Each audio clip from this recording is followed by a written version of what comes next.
முடியாது என்றால் அதனுடைய அவசியத்தை உணராத உச்சநீதிமன்றத்தை என்ன கேட்பது என்று எனக்கு தெரியவில்லை.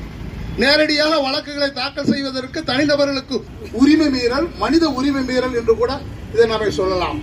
ஏன் அப்படி சொல்றேன்னா, சாதாரண அந்த மாவட்ட ஆட்சியர் அலுவலகம் அல்லது ஆனால் இந்த வேளாண் குழுக்களுடைய அலுவலகம் பெரும் கூட்டத்தை நடத்தும். பாத்தீங்கன்னா அங்க வேளாண் மக்கள் எல்லாரும் என்ன பண்ணுவாங்கன்னா, இதே மாதிரி ஒரு வேளாண் பொறியியல் அறிஞர்கள் எல்லாரும் உட்கார்ந்து அதை கலந்தாய்வு பண்ணுவாங்க. ரொம்ப சிறப்பா இருக்கும். என்ன சிறப்பா இருக்கும் அப்படின்னு கேட்டீங்கன்னா, நெல் எப்ப விளையும், எப்ப மழை பொழியும் செயல் என்பதோட இது முழுமையான மனித உரிமை மீறல் என்றுதான் நாம் பார்க்கப்பட வேண்டிய சூழல் இருக்கிறது. மரியாதைக்குரிய மூத்த வழக்கறிஞர் சந்திரமோகன் சார் அவர்கள் சொல்லிட்டு போனாங்க, நம்மளுடைய கருத்தையே கேட்கல அப்படின்ட்டு.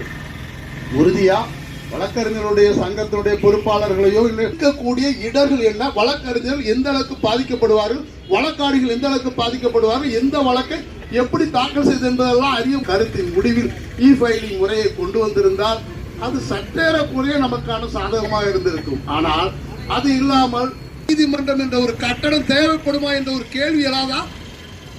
அப்படி எழுப்பினால் இங்க நீதிமன்றம் ஒன்று இல்லை என்றால் இங்க சமூகம் அமைதி பெறுமா? தமிழ்நாட்டில் அலுவலகத்தில் எங்களுடைய கோரிக்கை, எங்களுடைய சித்தாந்தம், என்னுடைய நிலைப்பாட்டையும் அறிந்து குறைந்தபட்சம் போராட்டமானது மிக வெற்றியடைய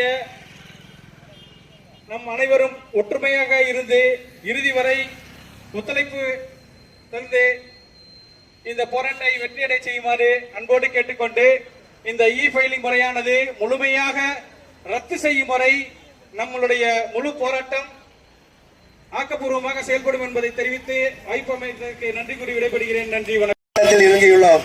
இந்த போராட்டம் வெற்றியடைவதற்கு உறுதுணையாக இருக்கின்ற வழக்கறிஞர் சங்கத்தினுடைய உறுப்பினர்கள், நிர்வாகிகள் அத்தனை பேருக்கும் வணக்கத்தையும் நன்றியை தெரிவித்துக் கொண்டு வாய்ப்பு அளித்ததற்கு நன்றி கூறி விடைபெறுகிறேன். நன்றி, வணக்கம்.